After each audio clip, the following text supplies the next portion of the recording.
저는 저도 마찬가지로 전 사실 다른 질문은 준비했었는데 사도광산으로 그냥 얘기를 해야 될 것 같습니다. 얘기가 굉장히 외교적 수사 혹은 여러 가지 방어적인 태도로 국민들이 이 부분에 대해 정확하게 어떤 일들이 있었는지 무엇 때문인지를 이해하기 어려운 것 같습니다. 그래서 문제를 좀 단순화시켜 보겠습니다. 유네스코 세계문화유산 지정의 목적이 무엇인지 아십니까? 문화적 가치가 있는 유산으로서 가치가 있는 유적들을 등재해서 기록에 남기는 것이라고 생각합니다. 네, 기록에 남긴다는 것은 기억한다는 말입니다. 그렇죠. 이게 그 기쁨으로 가득 찬 역사이든 고통으로와 죽음으로 가득 찬 역사이든 기억해야 되기 때문에 그걸 남기는 겁니다. 무엇을 위해 기억합니까? 과거에 생물학적으로 돌아가신 그분 징용돼서 그 안에서 광산 안에서 이 뜨거운 여름에 일을 하다가 돌아가신 그분들을 기억한다. 그분들이 기억을 합니까? 우리는 그분들을 기억하는 이유는 결국 그분들을 위해서뿐만이 아니고 우리 현재와 미래에 그런 문제가 반복되지 않게 하기 위함입니다. 그러면 누가 기억해야 됩니까? 장관님이 기억하면 됩니까? 미래 세대가 기억해야 되겠죠. 우리 모두가 기억해야 됩니다. 이 불편한 역사를 협상의 대상으로 보고 그를 왜곡하거나 혹은 왜곡을 방치하는 외교관뿐만이 아니고 모든 사람, 피해자였던 우리와 착취자였던 일본 정부 아래 살았던 일본인들 모두가 이 문제를 보고 기억해야 합니다. 우리 모두가. 그러면 메시지를 보십시오. 이 복잡하게 강제 노동에서 강제 노동 혹은 강제성이라는 단어가 빠지고 그걸 우회하는 수많은 표현들이 있다고 얘기를 하시는데 그게 우리 모두가 일본을 그 자리를 방문했던 사람, 사도광산을 찾은 사람들이 그 메시지를 받아들일 수가 있습니까? 우리 아이들이 그걸 보고 이게 강제성이 있었는지, 강제성이라는 표현이 없는데 그 여타 다른 서술들을 보고 이 강제성 있고 그 강제 노동이 있었다는 사실을 기억할 수가 있습니까? 아이들이 사도광산에 2km나 떨어진 저곳을 찾아서 우회한 표현들을 보고 이걸 기억할 수 있습니까? 우리 미래 세대가 과연 이 문제를 정확하게 기억할 수 있습니까? 저는 외교관의 눈으로 이 역사를 협상의 대상으로 보고 이런 얘기들을 끊임없이 디펜스를 하는 우리 이 자리에 있는 우리가 아닌 그 아이들의 눈, 미래 세대의 눈으로 이 문제가 과연 반복되지 않기 위해 우리 아이들의 기억 속에 남아있을 수 있다고 생각하십니까? 이 복잡한 외교적 수사를 아이들이 알아들을 수 있다고 생각하십니까? 왜 강제성이 있다고 못 써놓습니까?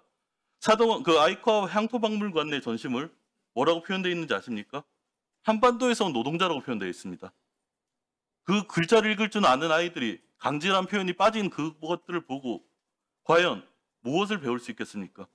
어른들이 이 문제를 기억하게 만든 어른들이 우리가 얘기하는 것들을 그 아이들에게 미래 세대들한테 전달될 수 있다고 생각하십니까?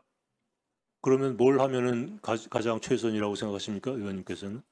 아예 등재에 반대해서 모든 역사적 기억에서 이 문제를 사라지게 하는 것이 우리의 국익에 맞고 미래 세대의 교육을 위해서 바른 길이라고 생각하십니까? 그러면 2km 떨어진 아이카와 박물관에 이걸 만들어 놓고 물론 장관님도 이 문제에 대해서 완벽하지 않다는 걸 인정하실 겁니다. 그리고 물론 만들어내야 된다는 걸 인정하실 겁니다. 일본 국민들이 독일 국민처럼 과거를 직시할 수 있으면 더더욱 좋겠는데 그럼 그렇지 않기 때문에 생기는 문제들 아니겠습니까? 이 상임위원회를 보는 우리 학생들, 아이들이 장관님 말씀을 듣고 뭐라고 생각하시겠습니까? 장관님들이 이렇게 해서 그게 옳다고 지금 할 수 있는 최선이라고 하는 말을 이해할 수 있겠습니까? 어쨌건 협상이 대상이 될 수 없는 역사적 문제를 협상으로 끌고 가는 것이 일본이기 때문에 그런 상대국 국민과도 외교를 해야 되고 최선의 결과를 이끌어내야 되는 것이 외교의 현실이죠. 거기서 제가 이러한 것들을 해놨다는 말씀을 제가 드리는 겁니다. 저는 방금 역사를 협상의 대상으로 보는 게 일본 정부만 그렇습니까? 지금 장관님이 하시는 수사들이 우리는 이 역사를 이 정도 협상을 했으면 우리는 이 정도면 최선이다라고 얘기하시는 거 아닙니까? 왜 역사를 협상의 대상으로 보면 안 된다는 메시지를 만들지 못하십니까? 왜 그 말을 선명하게 던지지를 못하십니까? 그런 입장으로 일본과 싸웠습니다. 그거는 제가 양심을 걸고 말씀을 드리고 있습니다. 그러면 다만 상대방이 그거를 100% 받아들이지 않기 때문에 생긴 결과입니다. 상대방이 받아들이지 않는 부분에 대해서 지금은 이걸 국회의원인 저희들한테만 얘기하는 게 아니고 생방송으로 우리 아이들, 우리 학생들한테 얘기가 전달되고 있지 않습니까? 왜 그 아이들한테 이 정도밖에 못해서 미안하다는 말을 못하십니까? 미안하십니까?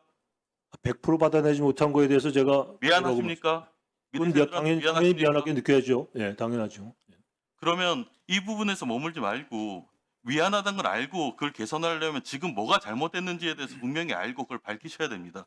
제가 그래서 그걸 9년 전에 개선을 교훈을 하고 삼아서 하나의 진전을 이뤘다고 제가 말씀드리지 않습니까? 2km 떨어진 아이커 향토박물관에 우회적인 표현으로 강제성이라는 표현이 빠진 우회적인 9년 전에 일본은 그런 게 도쿄에다가 정보센터라는 걸 만들고 이행을 했다고 우기던 나라입니다.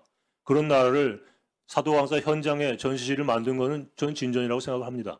그게 진전이라고 생각하면 우리가 가졌던 우리 역사의 치욕적인 역사가 그 정도 진전으로 합리화될 수가 있는 겁니까? 그건 상대가 있기 때문에 할 수 없는 부분이죠. 상대가 있기 때문에 그러면 일본이 더 강력한 목소리로 더 강제성을 가지고 우리한테 하면 우리는 받아들여야 됩니까? 뭐 상황과 모든 그 컨텍스트에 따라서 모든 판단은 이루어질 그러니까 거라고 상황과 생각합니다. 컨텍스트가 우리가 일본 치하에 놓였던 그때 상황으로 돌아가면 우리는 받아들여야 됩니까? 우리는 싸워야 되잖아요. 싸웠죠. 외교부 장관님이 이 정도를 승리라고 생각하고 나 진전이라고 생각하는 그 태도가 전 너무나 부끄럽습니다. 전 다른 질문 하려는데 이게 너무 부끄럽고 이걸 보고 있는 학생들 아이들한테 이런 메시지가 전해질까 봐 관점에 따라서 뭐 얼마든지 그렇게 평가할 수 있겠습니다. 네. 장관님의 그 태도가 사실 여기에서 이런 문제가 이렇게 됐으면 여기까지밖에 못했다. 미안하다. 여기가 우리 정부에까지는 한계다라고 얘기를 하시고 더 나을 방법을 어떻게 찾을까라고 얘기를 하셨어야지. 강제성을 포기했다라는 부당한 비판을 하시기 때문에 제가 그거를 강변하는 것이지 뭐 자랑을 하거나 잘했다는 말씀을 드리러 와서 앉아 있지 않습니까? 아니 그걸 기억해야 되는 사람들이 지금 강제성이란 표현이 빠진 걸 느낄 수 있습니까? 이 강제성을 우회하는 표현으로 이 강제 노동에 있었다는 사실을 이해할 수 있습니까?